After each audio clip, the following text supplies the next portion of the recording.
Hi everyone, alongside Mike Trossel, I'm Dave Giancola, back again for another episode of The Road to Stardom.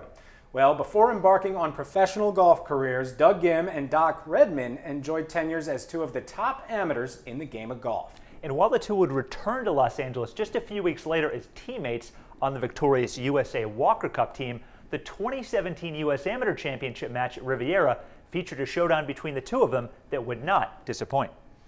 Well, both Ghim and Redman had leads during earlier parts of the match, but let's pick things up on the 31st hole when everything gets going with Ghim and Redman tied and the action heating up.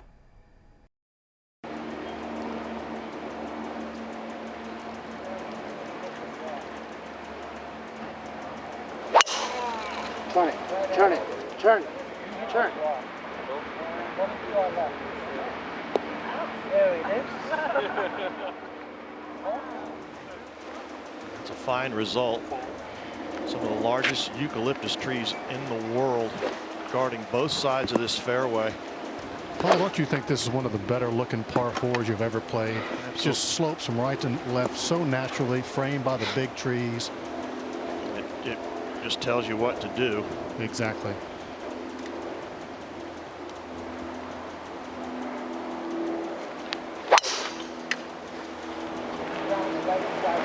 Now it's dead right for Redman. Well, Redman's got a little two-way miss going right now. Some of it's fatigue, some of it's pressure.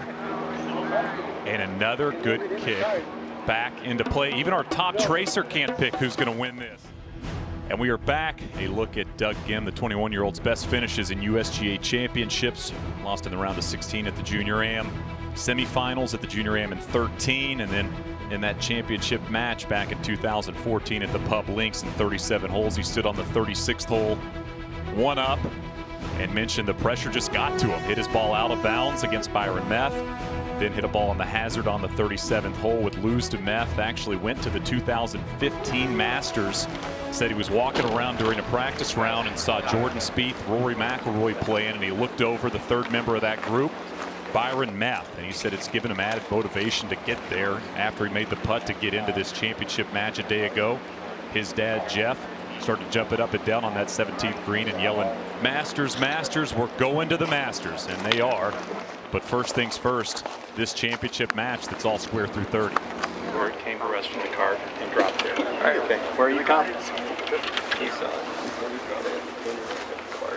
And then the cart where moved and someone else said it. So that's like where I was in the cart. If it was in a cart, we go back to it and estimate where it was. And how might we do that? I have no clue. There's a couple people that think how many feet it was. So we'll figure it out. Yeah. You want me to explain that? Well, we got something down here that I haven't really seen before. Doc's tee shot landed in a cart, and the cart took off and went about 20 feet and then fell out. So Yeah, Curtis, we're taking one more look at it right now. You can see the cart right there.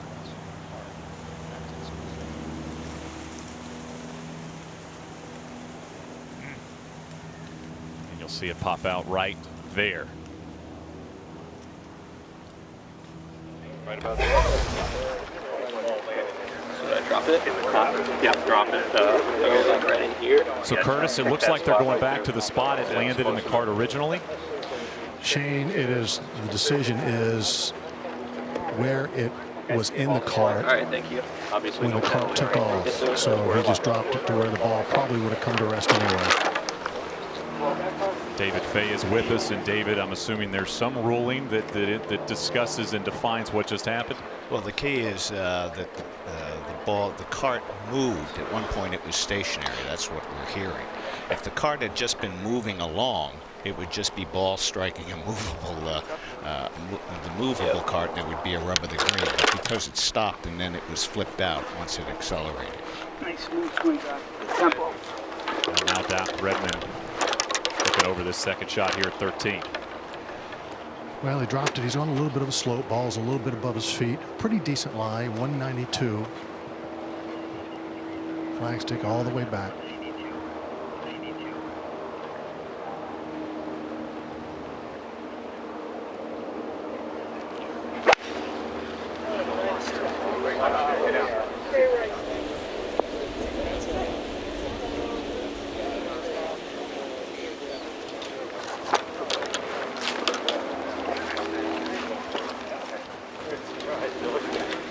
sails off the back for Redman, and now Gim and his father Jeff.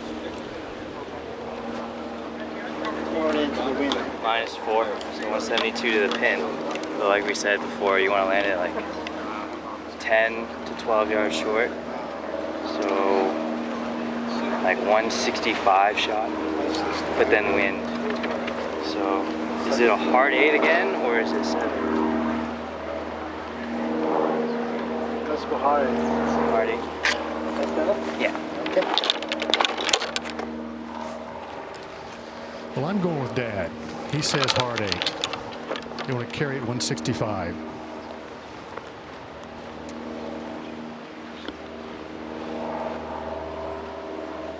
Shot here is to keep it short of the hole. Do not miss long. He's got to know Redman's in a little bit of trouble down there over the green, Curtis. That's not a good place to be.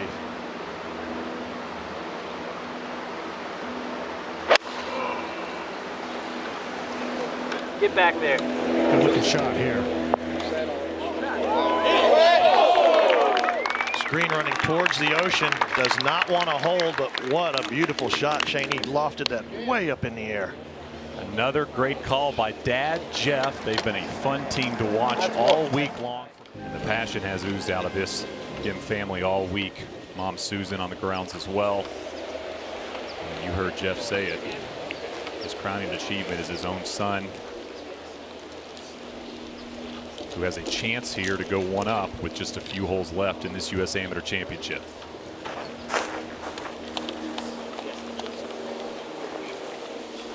Doc Redman will be first here at 13. And Curtis, what's he looking at with his third? Well, as we've seen all week long, when you miss this green left, you go down 8 or 10 feet. You cannot see the surface of the green coming back up. But he has 35 green in which to 35 feet of green in which to work. So wind picking up a little bit here, that'll affect the speed of the ball once it hits the surface, but very doable here. I think very important here to get it up close. Look like you're going to make par. Make Gim make his putt. Make him work. Don't give him anything.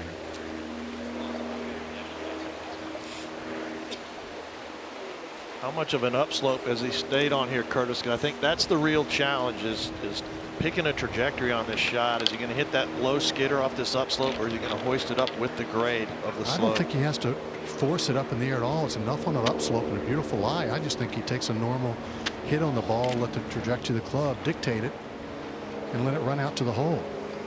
I just don't think in this kind of shot you want to overthink.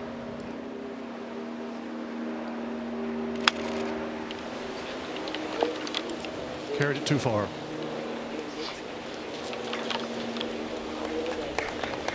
Still not a bad shot, though. Doug Gim hasn't had a lead in this championship match since the 10th hole this morning. We'll have a putt here to go one up on the 31st hole.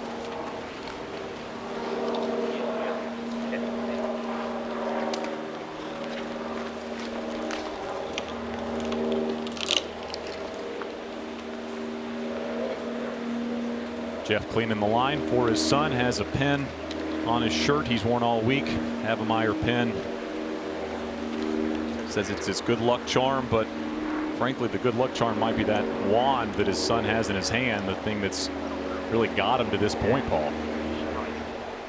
Tell you what, that putter's a great separator. The good from the great. Remember now, Redman one putted 12 greens in a row in this match, so he's wielding a pretty hot saber as well. And but repeatedly these guys have made putts when they've needed them the most, and that's the reason they're in this championship match, Shane. None more important than this moment right now for Redman. Got away with a horrible tee shot on the last hole. Redman did. Was able to tie the hole even though he missed his putt to win the hole. But now Redman, after another suspect tee shot, missing the green. I'm sorry, I thought you were. Yeah. One of these guys knew who was out there waiting on each other, Shane.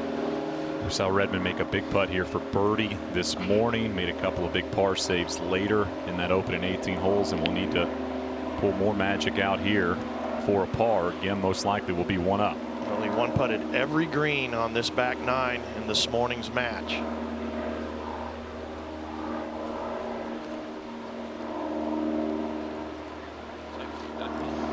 You know, Paul, coming from this angle, it looks like, once again, just a little bit from the right, but the pull to the right, to the bottom part of this property, is to his right. So easy to overread this putt and miss to the right.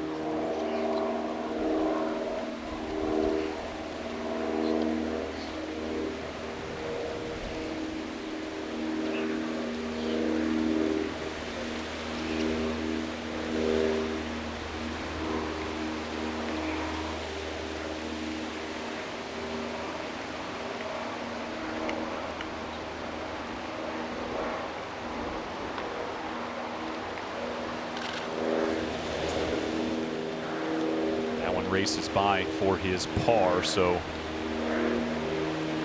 Redman will mark and have one left for a bogey, and Gim will just need 2 putts here at the 13th to take a 1-up lead for the first time this afternoon. And he has parred 11 of the first 12 holes with that lone birdie. Hasn't had a blemish on the card yet this afternoon.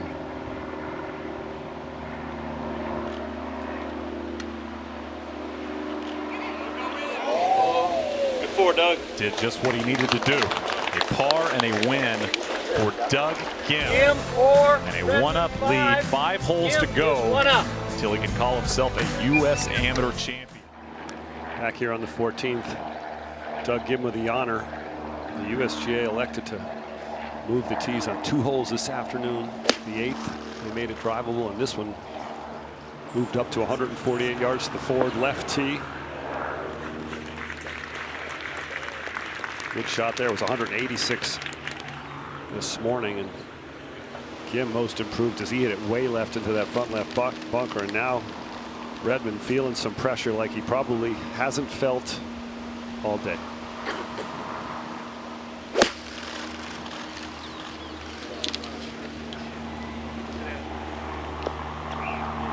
Oh, and Redman gets a nice little bounce and break there to keep it inside of Gim, so he'll get a little teach.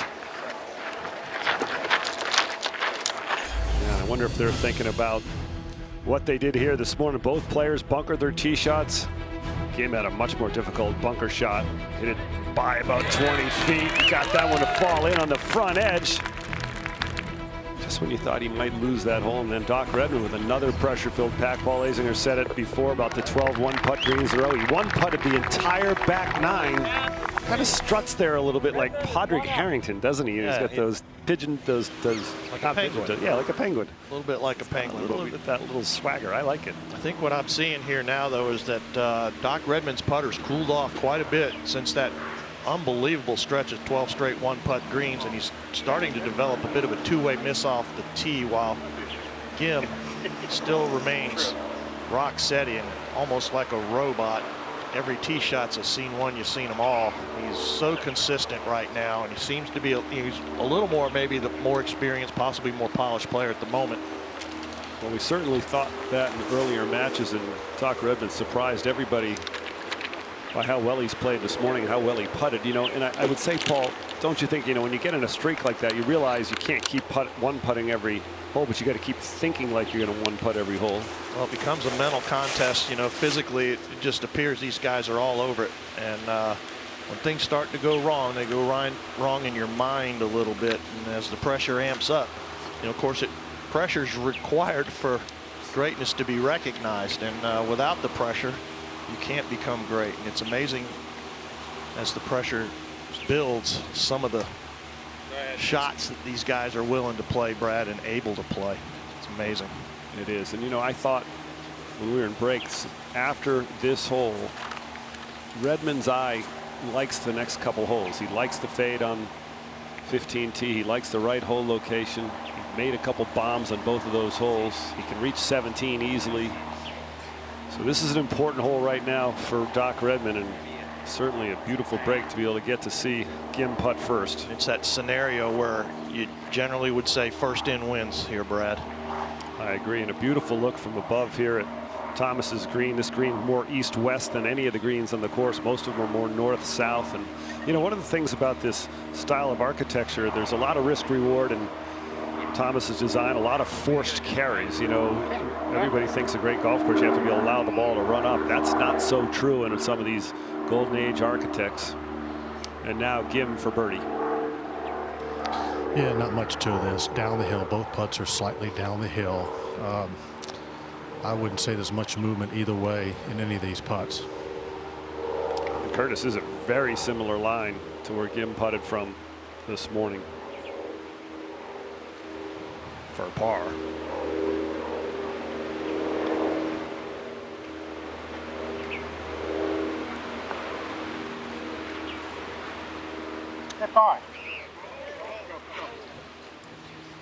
Boy, he had that on the line. Dad couldn't coax it in. Now Doc Redman for birdie to win the hole and even up the match. You're just not going to get many opportunities. You're running out of holes, so you don't want to put extra pressure on yourself. And as a player, I don't think you do that. But you know that you best get one of these in. Curtis, it looked like Doc Redman came walking over there to watch the line at the very end, what the ball was doing.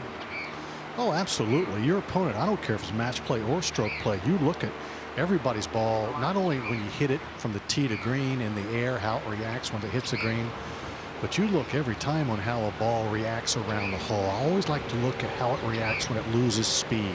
Yeah, it's so true, Curtis. I never watched a guy make a swing that I was playing with, but I always watched what the ball was doing. And then, of course, we all just sprinted when a guy was on our similar line to see what his ball was doing. Redman knows exactly what's required here to have the match. He hasn't won a hole in his second match since the second hole this afternoon. Both putts lacking a little bit of speed there. The hole is halved with breeze. Gim is one up.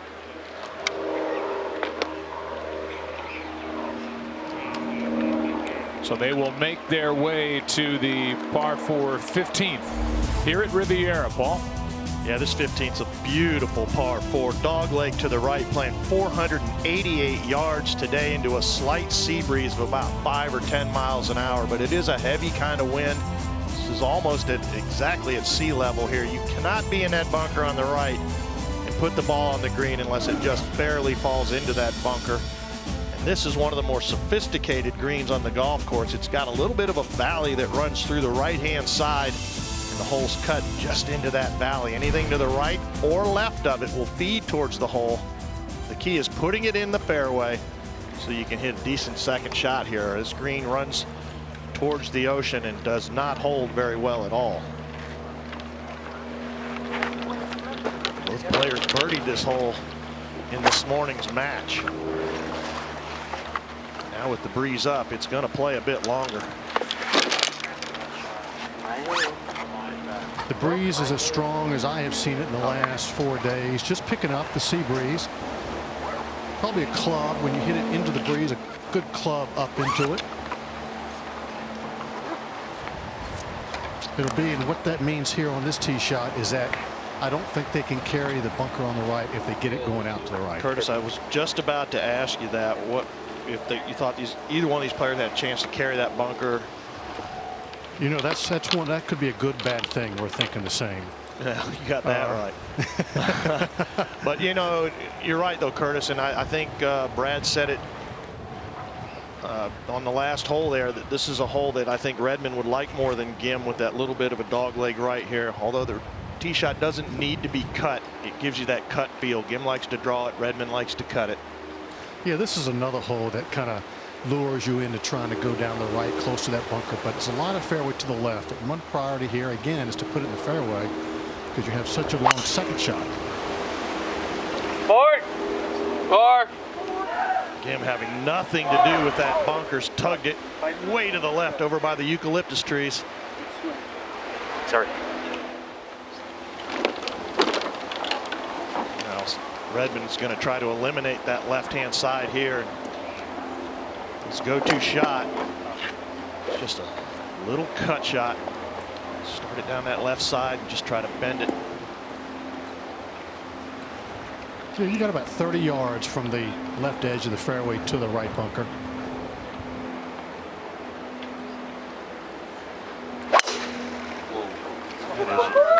One beautiful golf swing right there. There is no left in that. He can hit that the rest of his life. He'll be weighing his money. Well, we'll take a break as these two players and the spectators make their way down the 15th hole. Right now, Doug Ghim one up through 32, but in trouble at 15. Doc Redman, center cut down the middle of the fairway. Back after this. Well, there are some anxious young men, the best amateur golfers that the United States has to offer out there, wondering if they've made the 10-man Walker Cup team for the United States. The Walker Cup will be played September 9th and 10th at LA Country Club, the North Course. And we have been told that before we go off the air, we will know the names of the players that make up the list of 10.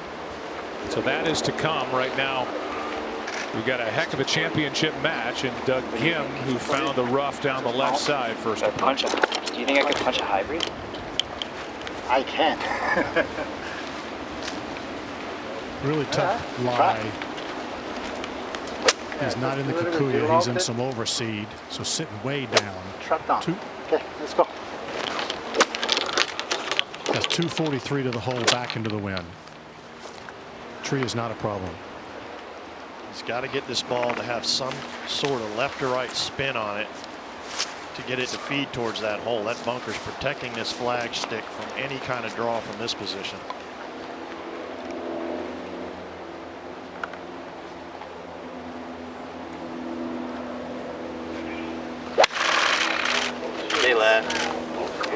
See him try to cut that. He might have overcooked it. Oh, it's way short. Advantage Redman here. Let's take a look at the shot that Doc Redman hit here this morning.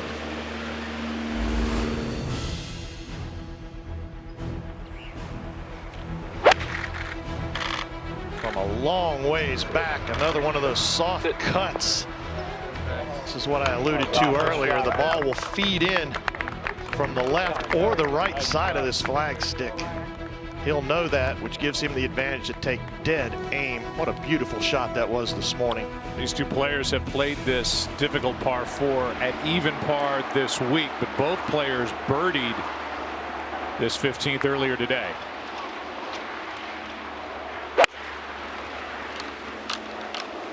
Let's see if he gets the benefit here. That slides to the right. No. Not an overly difficult bunker shot from there. We'll have to play some break, land it out to the right, and let it feed down there to the left. Talked about this golf course design of George Thomas. As you see, contact 1927 it opened. 1929 was the first LA Open, and this 15th hole, even back then, was a big 2-shot hole. 445-yard par 4 for the 1929 LA Open.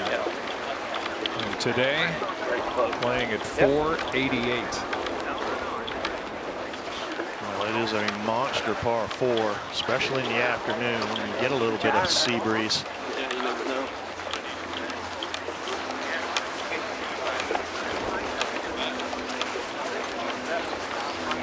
So the door was open just a little bit with that shot hit by Doug Ghim, and Doc Redman couldn't walk through it, finding the bunker on the right. Well, Doc's a terrific bunker player. Hit some magical shots out of the greenside bunkers this week. Ghim has a much more difficult shot to get close to the hole than Doc Redman. Yeah, Paul, and it's not, the difficulty is not the length of the shot. Is about a 40-yard shot to the front of the green. He's got about 40 feet back. It's downhill to the hole, but it's in the bottom, and so he's got to play the break from left to right, and it will be quick when it gets around the hole. So if you can judge the run out, he has plenty of green in which to work. And the same goes for Redman. Simple bunker shot, just got to read the shot properly coming in from the right or the left. It's in the very bottom of the screen. Talk about playing well in a championship match. The only bogey that Doug Ghim has made all day was the very first hole he played. Typically plays as a par 5 for this championship, playing as a par 4, and he won the hole as Doc Redman made double. He's made 5 birdies since. I think the left side. You saw that Right side, the key point is to climb up. You know that? distance measuring device. Goes to the left. So we bluff, right? There you can see his dad talking about the slope to the right. How far do you think I should? But that information cannot be obtained through that rangefinder distance measuring device. That feature has to be turned off. In fact, there was a player earlier this week playing well, Christopher Crawford, who was on his way to stamping his ticket to match play, had a fill-in caddy, found out that the fill-in caddy was using the slope feature on that device and disqualified himself, which tells you all you need to know about the integrity of Chris Crawford.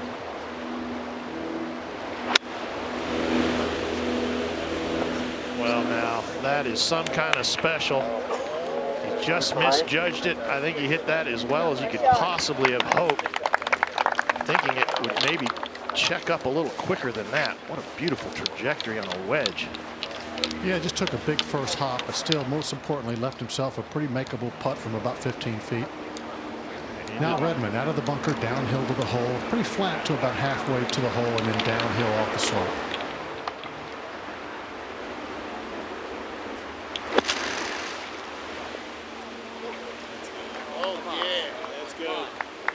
It's not his best effort, Curtis.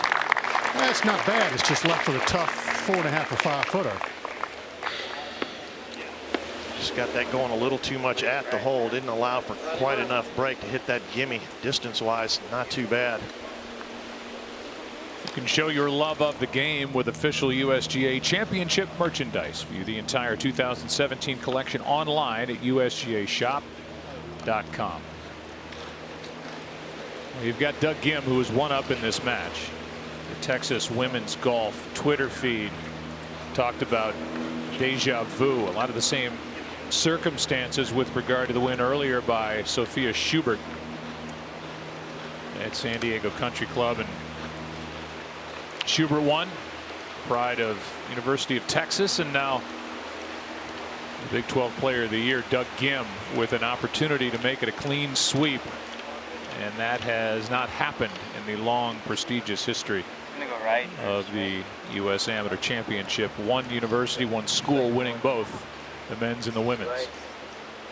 Well, I played against 2 of the more famous alumni at UT, Crenshaw and Kite, and neither one of those won the U.S. Amateur, which was unusual, shocking maybe.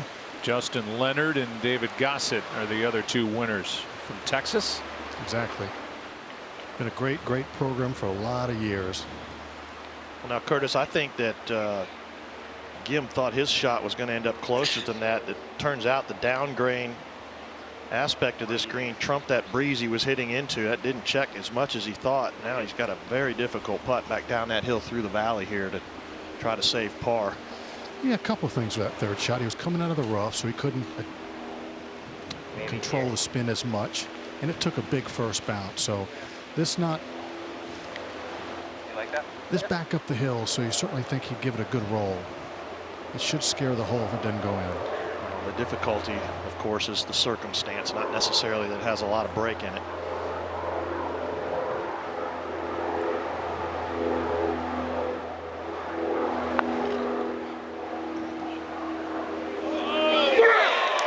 That is amazing. This guy really a gutsy player.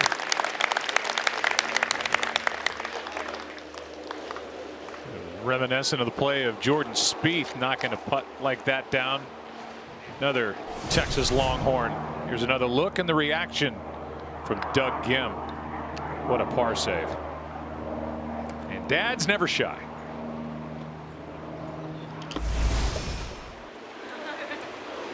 Well, that was some putt there, and it was incredible, and now puts an enormous amount of pressure back on his opponent. This only 5 feet or so, but downhill and breaks a lot from his left to right. Very, very tough putt. Redman's cooled off on the greens since that remarkable run of 12 consecutive one-putt greens. If ever he needed a putt, Curtis Strange is right now. Match play. Next one doesn't matter. This to have the hole. There you go. Boy, 2 great 4s here at 15. And this is impressive. Yeah, Gim stays 1 up. It's 1 up. Wow. These players will head over to the par 3 16th. 3 holes to go in this U.S. Amateur. And a beautiful look at this short but tricky par 3. This green surrounded by bunkers, and it sits in a bowl high side all the way around. If you miss it to the right, the green's going to run straight away from you. Got to be left to this flag stick. If you're Doug Gim, Doc Redman's going to have to take this flag on as he's starting to run out of holes, and it doesn't look like Doug Gim's willing to make a mistake. Oh, I know, I see it. Susan Gim. You like this? It's 4, giving right? some hugs. The nerves are about as high as they've ever been 4, watching right? Yeah, yeah. this father-son duo. This is the sweaty palm time in the championship, Shane. If you're a spectator, gotta believe these guys are really starting to feel what they're trying to achieve here.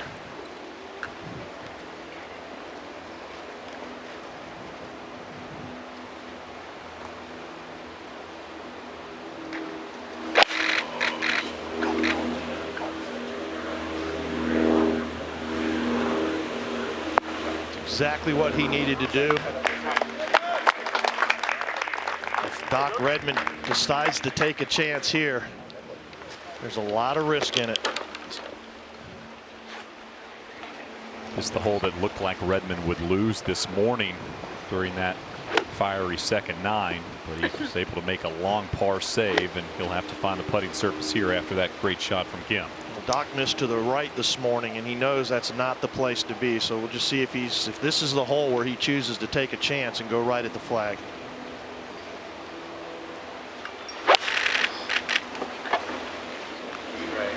He knows right is dead. Oh, he had it dead on line. That grass is unforgiving, Shane. It will not kick forward out of that stuff. It's like wire. Gim right in the middle of the fairway here at 16 with a 1-up lead. And some notable All-Americans under John Fields at University of Texas. Jordan Spieth, of course, the winner at the 2015 U.S. Open champion. Gossett won this amateur championship back in 1999. Bo Hostler, Walker Cup team member in 2015. And Gim, that runner-up in the amateur pub leagues, trying to take runner-up off the resume here at Riviera. Gim goes out of his way to do for others, you know, and I think that's a great quality and a great characteristic. Very well liked. Doug Gim hit a perfect shot when you have a 1-up lead. Redman literally 2 or 3 yards. Paul, back on the tee. The flagstick looked like it was on the right edge of the green, so it was not a smart shot to go right at it, a little small area. You're right, Gim hit just a wonderful shot with a 1-up lead. And Doc's ball looked pretty good, just didn't carry quite far enough. Now left with a second shot that, as we've seen so many times here at the Riv this week, coming off a severe downslope. Can he stop it around the hole? That's the question. Well, it's going to require some real magic here, Curtis. First of all, he has to have a good lie, but the screen runs away from him right where he's standing. He cannot, I don't know if he can land it on or not. How's the lie? Well, the lie's pretty good. He can get the club under the ball easily. It's just, it's one of those that's so severe right in front of him. He might be better off flying it 2 or 3 feet on the green and try to put some spin on it. Drain I think in this. that's what it looks like he's going to do. Yeah, and he's going the fast direction.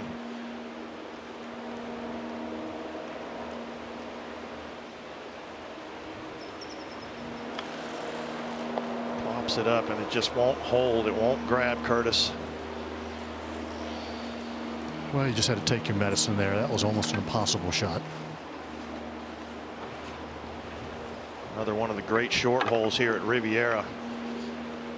Think of it as a real birdie opportunity, but any short-sided miss is going to run away from you, and that's what makes this hole so great.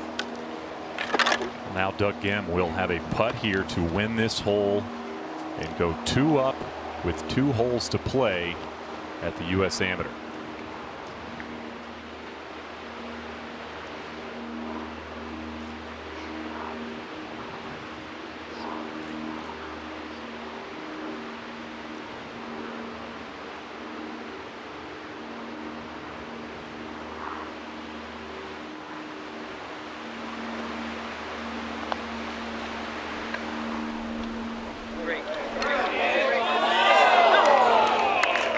Another beautiful roll from Ghim.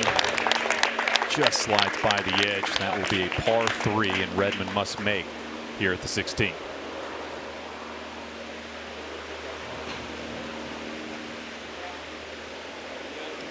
Well, much like the last hole, this may be the biggest putt of the week, and not an easy one either. Once again, like the last hole, it's down the hill. Looks like a little bit from his left to right. Certainly a big difference going to 17, 1 down instead of 2 down. Sounds pretty obvious. Sounds pretty obvious, but you know, you don't have to make miracles happen if you're only 1 down. He's proven what a great putter he is and what a great clutch putter he is already today. Boy, the moment is to have the hole. Nope. Snuck away on this 16th this morning with a long par Ghim save. 3, Redmond 4. Ghim is 2 up and Dormy. Not able to do it there as they walk over to the par 5. Well, they walk to this 17th hole. This par 5 goes back up the hill and back downwind. Redmond likes this hole. He's played it well under par this week. 587 yards. We've seen some excitement here. We've seen some birdies. We've seen some eagles. Redmond made one. Got to avoid that right fairway bunker. That's the big key here. If they can get it out here, they can swing as hard as they can on any hole out here at Riviera on this tee shot. If they don't hit a good drive, they lay up right there. The key will be to be able to get it over this cross bunker about 30 or 40 yards there. We saw Doc Redmond hit his second shot in there and couldn't get it on the green. And now Doug Ghim, Dormy on the tee.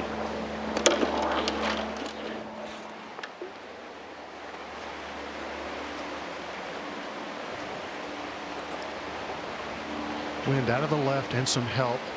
Just want to keep it away from the bunkers on the right.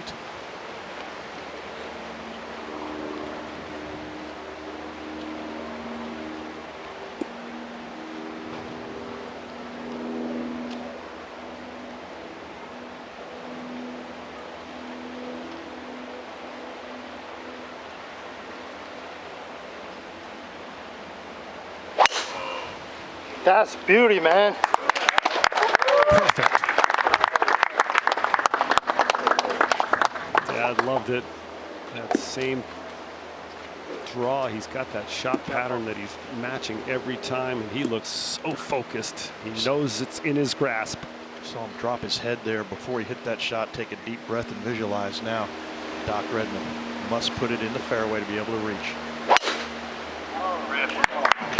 Seed there. Just 2 beautiful drives. Doc Redmond is going to get to stay in the fairway. Yep. Good break here. The great weather continues here in Southern California. The pier at Santa Monica. The Pacific Ocean in the distance, and Riviera has been quite the stage. In fact, you think about what's on the line not just the Havemeyer Trophy, the gold medal, the opportunities next year in the biggest championships that golf has to offer. But the winner of this typically plays with the U.S. Open champion and the British Open champion the first 2 rounds at the U.S. Open. That would be Brooks Koepka and Jordan Spieth. Nice little pairing there, isn't it? You know, I also think he knows he's going to play in that Walker Cup and represent his country. That's, for an amateur golfer, that's a pinnacle. And now the second shot here is what they're focused on. From 283 up the hill. And Brad, I'm not quite close enough. It looks like he has a metal wood out. Fairway metal going for it, huh? Easily reachable, Curtis, downwind. You know, that cross bunker's 23 yards short of the green, so all he has to do is fly at about 250 yards. This whole location just on top of this top tier. He good, baby. He good. The best shot He's he's going hit. right at it.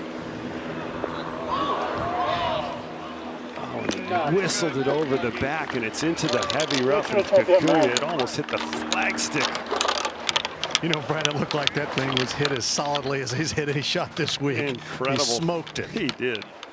And now Doc Redman not wasting any time. 272 to the hole.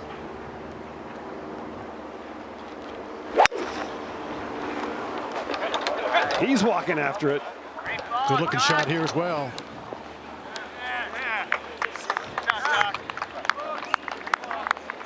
Looks like he's going to get his to stay on the surface, and 2 beautiful 3-woods. These guys have hit unbelievable long approach shots. And a little bit of advantage now for Doc Redman. Doug Gim's ball went over the back. It's in the heavy Kikuyu. He's got to pitch it back down the hill, and if it goes just a little bit by, it's going to go off the front of the green. He had a putt from above earlier this morning that we thought was going to be pretty manageable, and that putt went 4 or 5 feet by. Brad, you talked about the Walker Cup 3 weeks from yesterday. The 46th Walker Cup will get underway. The leading amateur golfers from the United States will host Great Britain and Ireland at Los Angeles Country Club, located 6 miles from Riviera. The United States leads the series 35-9 with 1 halved match. Since 1989, the series is even, with both teams winning 7 times. Coverage Saturday, September 9th and Sunday, September 10th on FS1. Well, Joe, I got one good Walker Cup memory. I was lucky enough to play in the 1983 Walker Cup at Royal Liverpool, Hoylake, we called it. And I was the first group off with Willie Wood. And Willie was going to hit first on the odd holes. We call it foursomes, true foursomes. And Willie got up to hit, and he was announced representing the United States of America. And he stood up over it, and then he got, you know, he stood away, and then he got up over again. He stood away, and he came over and whispered into my ear. He goes, "I can't do it." I go, "What can't you do?" He goes, "I can't hit here." And he made me hit. So I had to hit off the first tee. We had planned for all week for him to hit off the first tee. And I did. And I pulled it way in the left rough, and we won the first 5 holes. Lost the next 4. It was an unbelievable match. And Willie Wood's, you know, he's a gutsy player too. I can tell you, for Willie Wood to back off of that is just amazing to me. What a player. And there was out of bounds down the right side. It was blowing left to right. It was awful. Well, there's been stories about pros that have done the exact same thing, and I won't mention any names, but now we're down to the nitty-gritty here. All the people here, see. Yeah, it's a bunch of people. Redman's in a little bit of a hole, and but he does have a slight advantage over Gim because Redman's going to get the putt. Gim's going to have to hit a pretty delicate shot back down grain into the wind here at 17. And Paul, we've seen some really difficult hole locations here. Some of the flags are just 3 feet from the edges of the green, but when you see this one looks rather innocuous, you know, in the middle of a green like that, they usually put it by a little bit more slope, so it's a little trickier for some of these players. And I know Curtis Strange is down there. He's seen the lie. Well, I've seen the lie, but that's a good point, man. On these hole locations are every bit as tough, or maybe a slight bit tougher, and I don't mean any disrespect for the tour, but they haven't given these kids any respect at all or any slack. They have put them in the toughest hole locations, and as you said, This looks like it's in the middle of the green, but it's right up on top of the ridge coming from short. But this is a pretty simple pitch, decent lie. I think what Gim wants to avoid here is hitting it past the hole. And as Brad was saying, 1 yard, a yard and a half past the hole, and it's 20 feet past the hole. And he has to assume, Paul, that Doc Redman's going to do no worse than 2-putt. He needs to make birdie here to win this match. Right. This is the scenario right here where you got to play to win.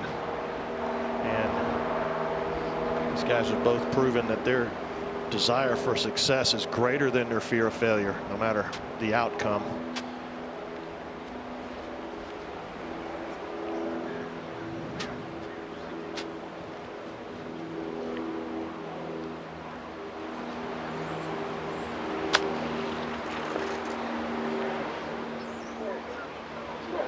It's so softly.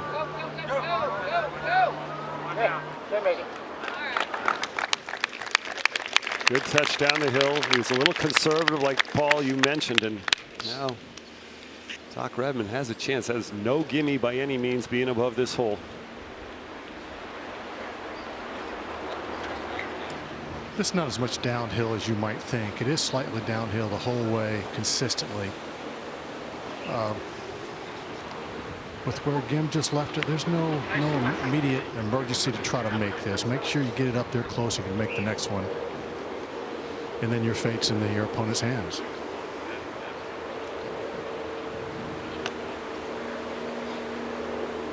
Sometimes we get ahead of ourselves, I think, and don't think too clearly when we get in tight situations and we try to force the issue.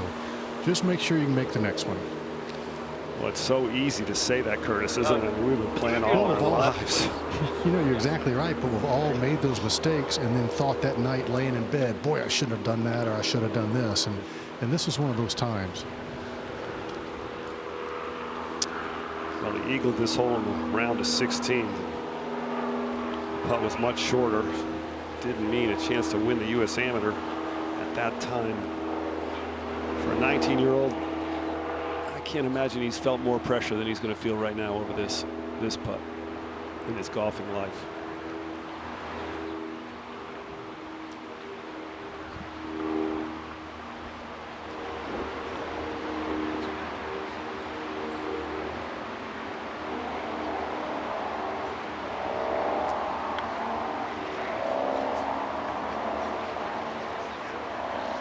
Got a beautiful line. And Doc Redman eagles it again. Can you believe what these guys keep doing? And that was moving. Amazing. No. Better than that. I got goosebumps down here, man. Curtis, it's indescribable. Every time you think one of the guys is out or it's going to lose a hole, something like this keeps happening. And Doc Redman sprinting. Well, I think sometimes when you watch two players playing so well and doing the big things, making the big putts. What a putt. Oh. That had to go in dead center. It was carrying so much speed. Putting cross-handed on the long one. Look at the gallery reaction.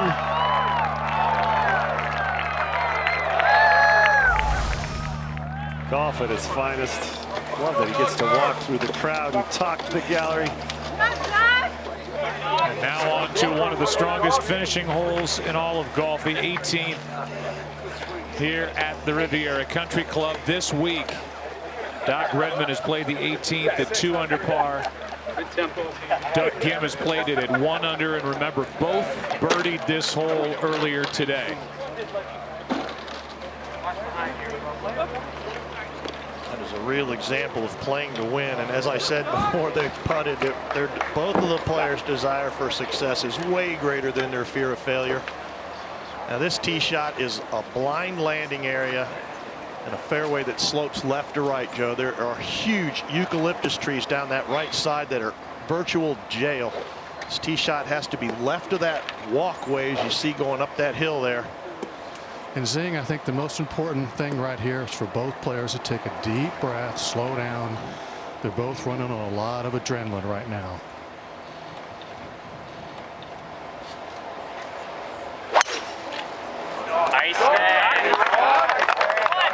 He's lost it a little and it kicks right, but that should be okay. The hole today is on the right-hand side. He could be hooked by that last eucalyptus tree on the right-hand side. He may have to play another cut, which is not a problem for Doc Redman. That's his go-to shot. And there's a look at how those trees could have him hooked just a little bit. Everything about this hole has a little left to right grade in it.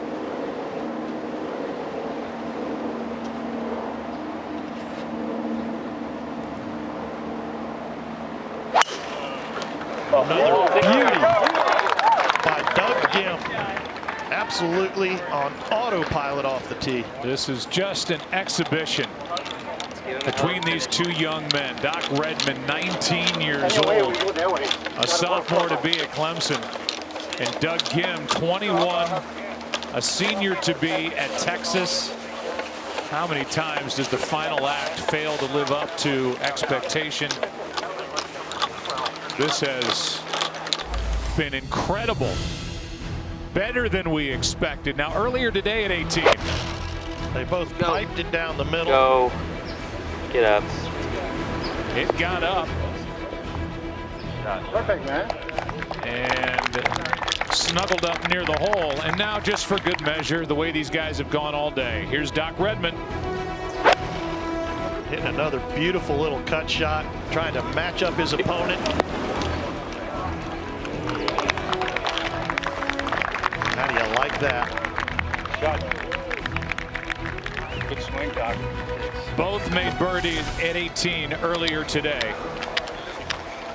Joe Buck, I want to ask you, you've covered some of the biggest sporting events of my time.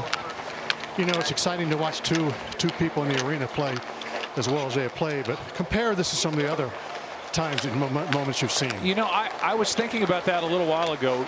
To me, that's the beauty of golf. It's action that's started by the player. It's so unique that way. So in the NFL, maybe a game comes down to a field goal. Rarely does it come down to a walk-off touchdown in a Super Bowl. Or in the World Series, you get a pitcher standing on the mound with a ball in his hand, a batter at the plate with a bat in his hands, and it's a one-on-one matchup. But there are other people around here. This is between Doc and Doug.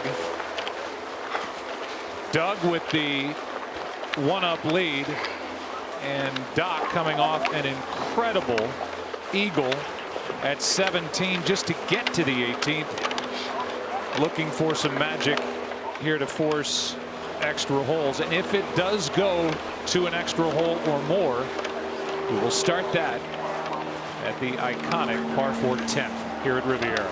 Well, we got a little sea breeze at their back, Joe, which makes this shot a little more difficult. You have to be able to gauge, try to legislate for how much release you're going to get here.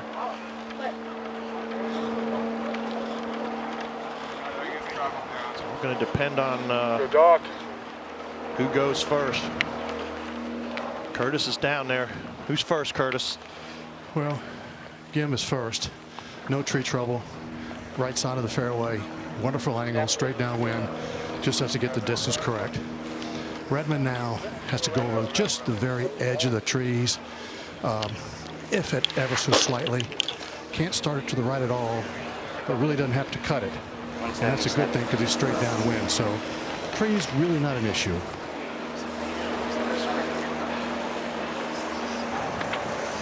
This is really what match play gives you. Just doesn't get better in golf.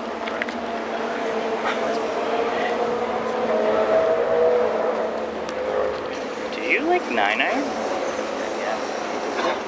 You think it will, eh? It's 20 yards. You know better than me. Yeah, I'm gonna go 9. Okay. That's a great line by his dad. 9. 9? You know better than me. Nobody can feel for you right now, Doug. It's all on you, buddy. It's gonna be a big 9-iron. Yeah, from 176 straight down wind, a little bit downhill, hard green.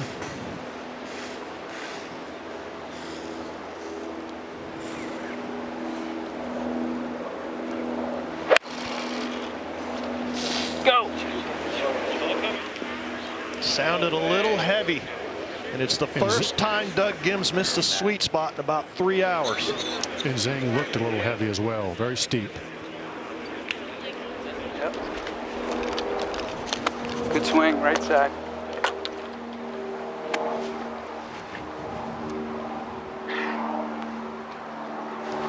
From 167. Good lie in the rough.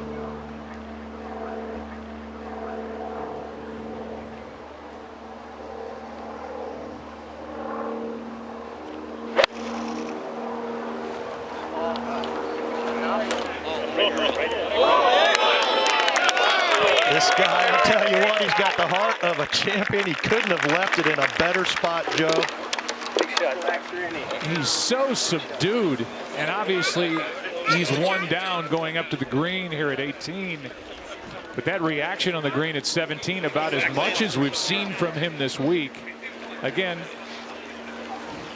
he was the 62nd seed coming out of stroke play into match play. Had to survive a playoff, 13 players for 8 spots just to get into match play. And boy, is he taken off and impressed ever since. And he's got a great look at birdie here at 18. Both players have gotten better as the pressure's been amped up all week long. We've seen good golf from these guys, but nothing like today. And who would have thought? Riviera is a tough place to play golf. It's a pressure-packed moment. This is a huge championship, a major championship. And now Gim has got to get up there, collect himself, take some deep breaths. Almost every great in the history of the game has made that walk up 18. Now this 21-year-old, this 19-year-old trading blows. Gim one up, but short of the green.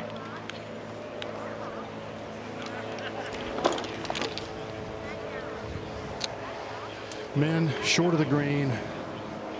Pretty simple pitch.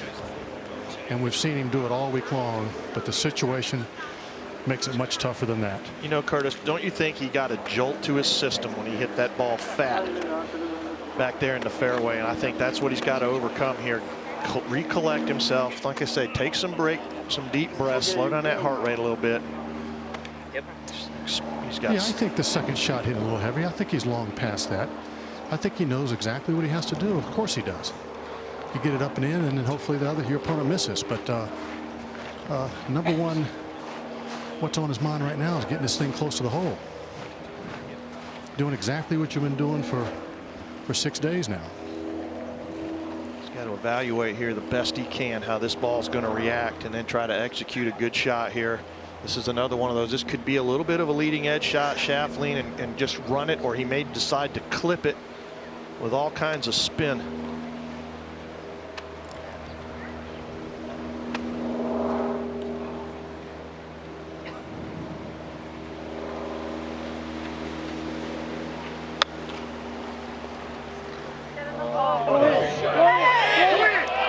Oh, what a shot.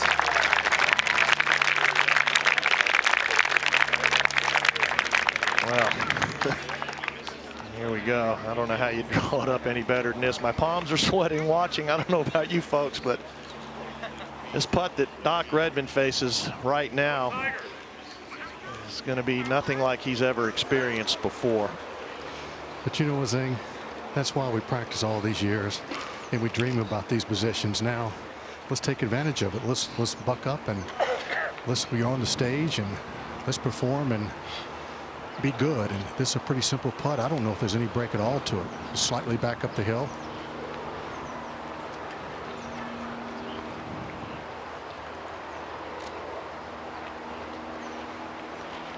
Let's not give Doug Gim his par putt yet either. But if this goes in, they go to 10.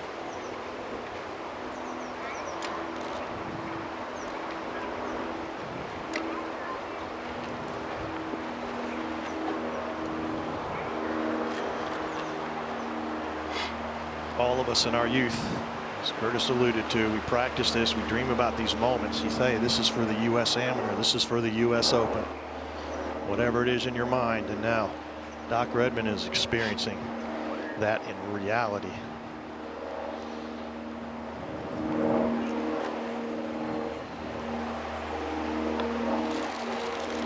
Wow! A birdie at the last. This iconic finishing hole at Riviera, and he makes birdie to force The match is all square. extra We will holes. continue with extra holes until there is a winner beginning on the 10th hole. Just brilliant. 19 years old.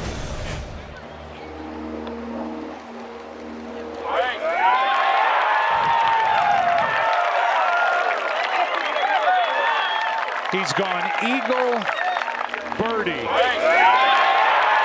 And Gim wasn't even watching.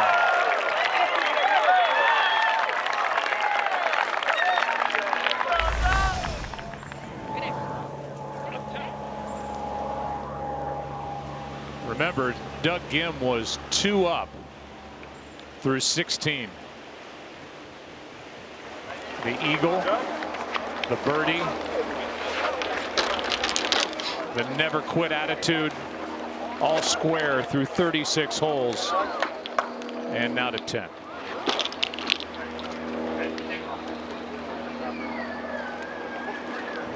They both birdied this hole this morning. They both parred this hole in the afternoon.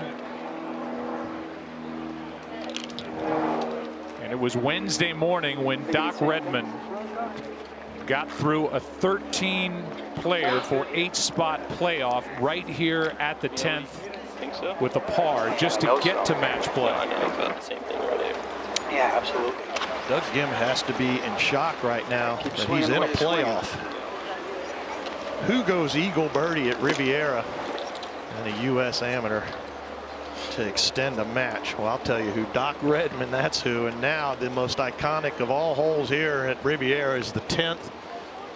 One of the most challenging short holes in all the world. Both players have played it well. Zing, I think this is maybe the greatest first playoff hole I've ever seen. Decide what you're going to do off the tee. They'll both go for it. They both laid up a little bit too far short just 2 hours ago.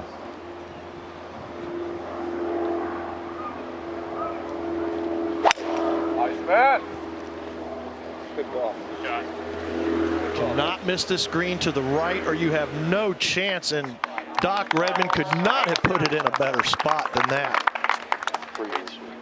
All the pressure now on Doug Gim, who has to be shocked.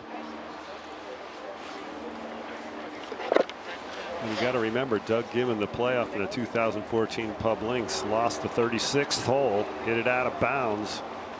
Not the same, but it's close. He has to keep that out of his mind.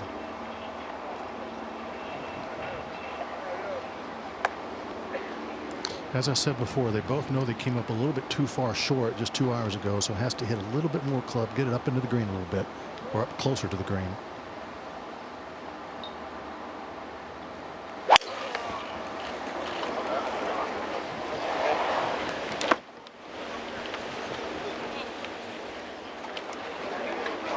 That could be jail down there, Curtis. He's going to have to get lucky over there on that left-hand side.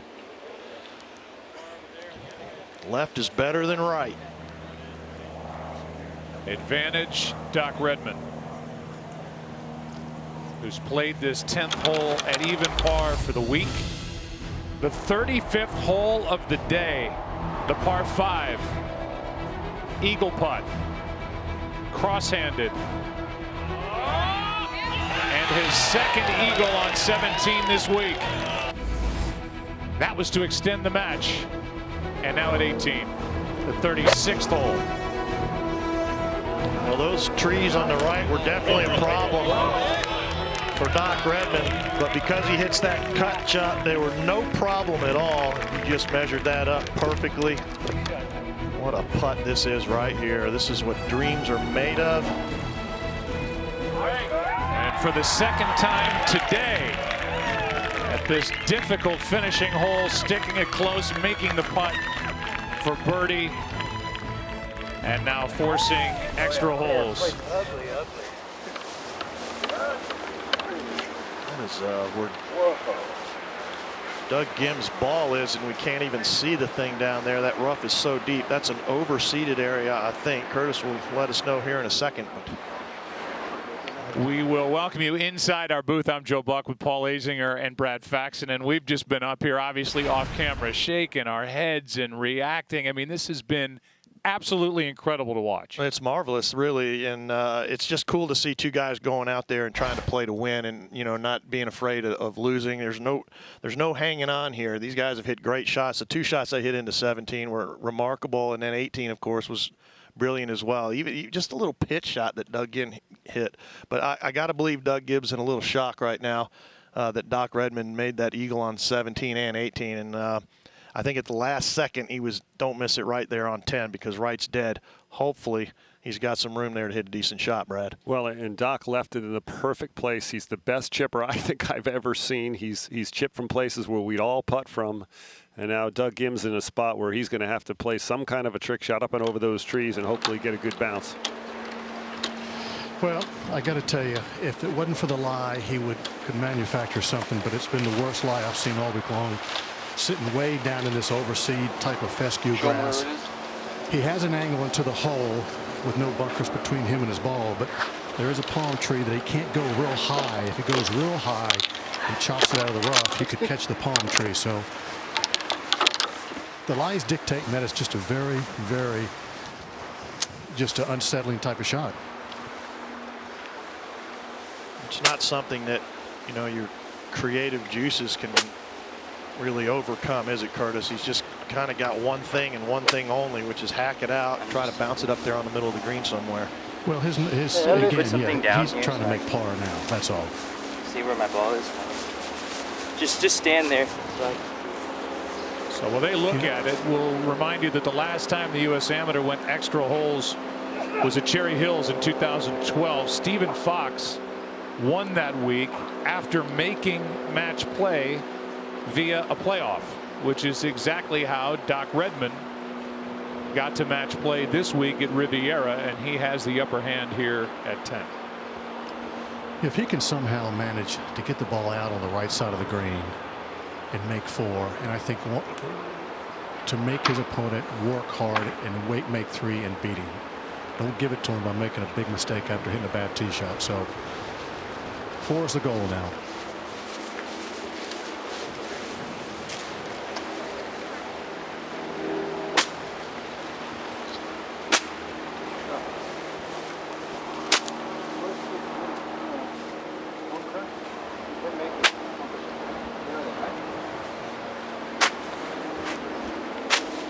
Not even see the ball. The lie is so bad.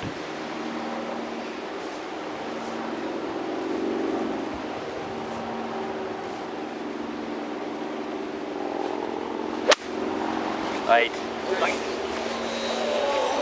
Oh, no. Came out a whole lot faster than he thought it was out of that lie. That is absolutely X from there, Curtis. There's no chance for Doug Gim to even keep that ball on the green going at the hole. Doc Redman now in the driver's seat. Well, par got Doc Redman through the playoff on Wednesday morning, and par might be good enough to win this championship here late Sunday at Riviera. It's looking like Doc Redman can take 3 from here and win this championship. In his Clemson bio, Redman lists a driver off the deck and a double eagle on the 7th hole at Wildwood Green in 2012 as his greatest shot ever. I would imagine he could pick any of the last 3 holes, this one included, to top what happened in 2012. Here's his second shot at the par 4.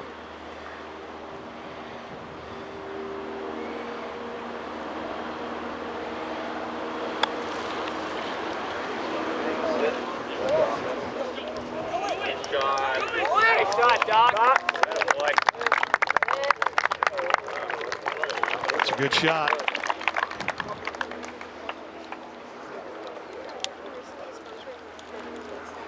You would have loved to have left it short. Curtis, is there any chance at all that Doug Gim can even keep this on the green? Well, I'm running over here right now to try to get a good look at his lie. Hang on 1 second. He's over here and he's just ever so slightly on a downslope.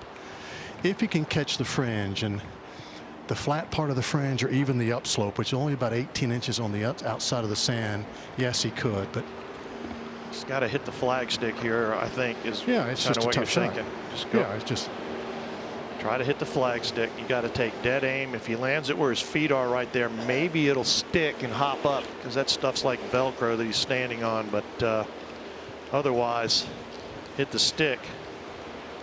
Yeah, if he was on the upslope ever so slightly versus the downslope, would be doable. But this downslope is just going to come out a little bit too low for him.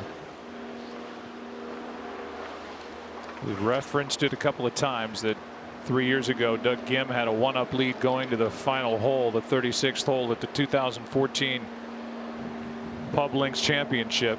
Hit his tee shot out of bounds, lost the hole, then lost the championship to Byron Meth in the playoff hole. If that one got away and he was disappointed with the way he handled the pressure, this one has been entirely different. Doc Redman is potentially moments away from taking this championship with brilliant play. Third shot.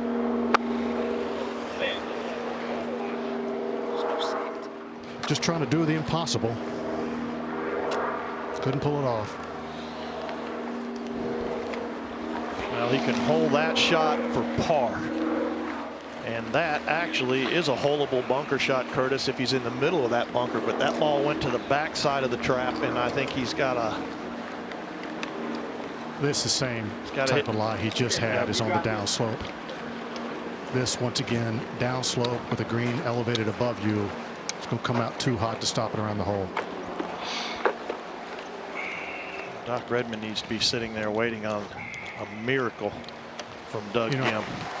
You know, Paul, and Joe, I can't help but look at this young man and think how well he's played all week long, and 2 up with 2 to go. He played those holes as well as you could have played them, and now to lose in the first playoff, you feel for a young man like this. Sometimes you feel like nobody should lose the match.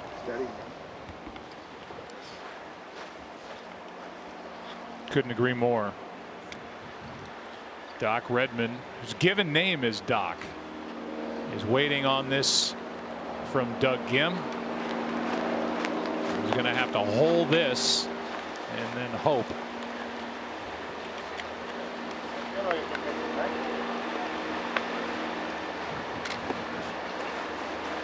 He knows what he has to do. He's got to make it.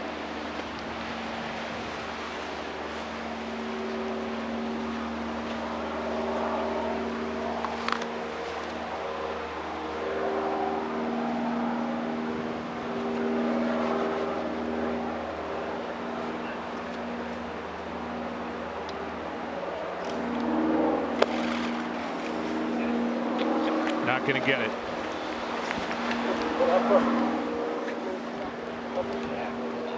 And Doc Redman walking over to his marker. This has been one brilliant exhibition of amateur golf. It's exactly what this championship is all about. 2 young players with poise beyond their years trading shots in the middle of the ring all day. And Doc Redman is so close to the Havemeyer Trophy right now. They have to figure out who's away. Remember, Clemson came back twice in the 4th quarter to beat Alabama in the NCAA championship in January. And for Doc Redman, he will become only the 2nd Clemson Tiger ever to win the U.S. Amateur. Chris Patton won it in 1989.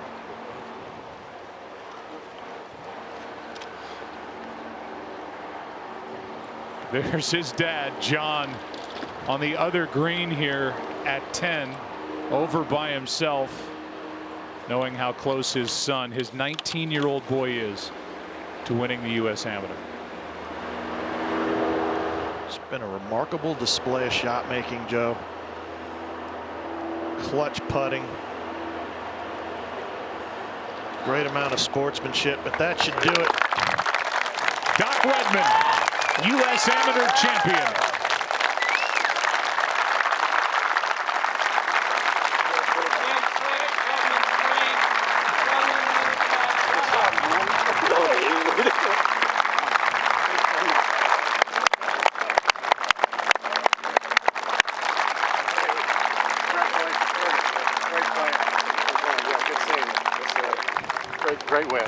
Thank you very much. What an achievement. He taught him everything he knew. Just an unbelievable display of golf, and that combination of Doc Redman, his caddy Dean Emerson. It was an eagle at 17. It was a birdie at 18, and the hole was conceded here at 10. That's all you can ever do. You talk about someone getting up off the mat to win a championship. That's exactly what Doc Redman has done today at Riviera. The trophy presentation when we come back. What a day.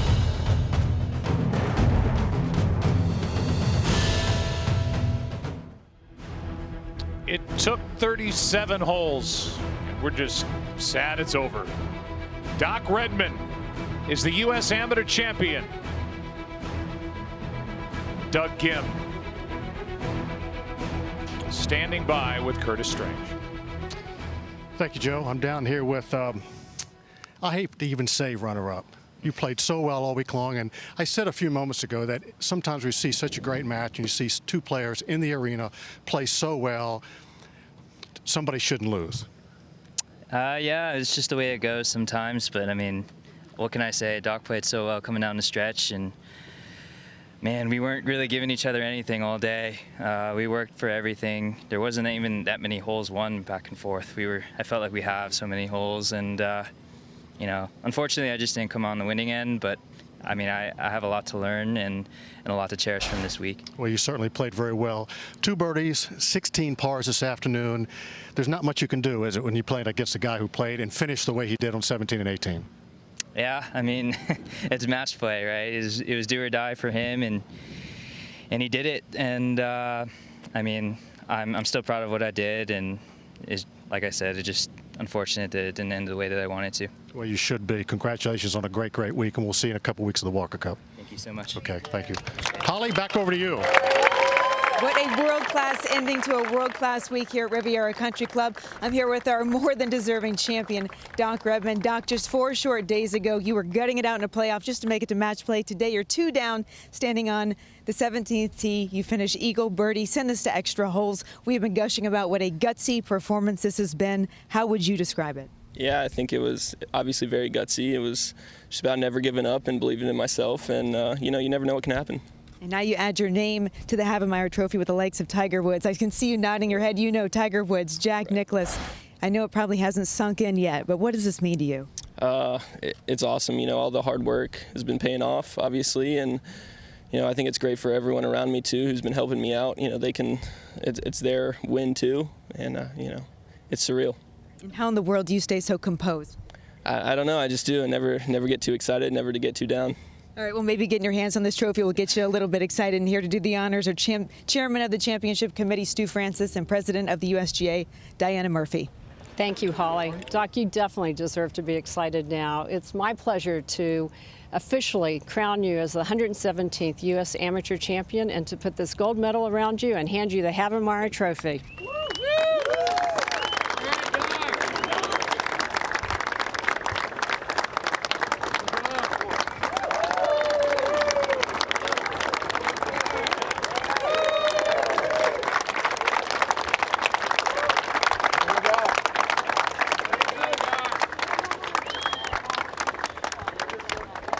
Doc, I know you're a man of few words, but how do you celebrate this? I'm just going to hang out with my family. I'm staying with my cousin Andy. We're just going to hang out and, you know, go to dinner, celebrate.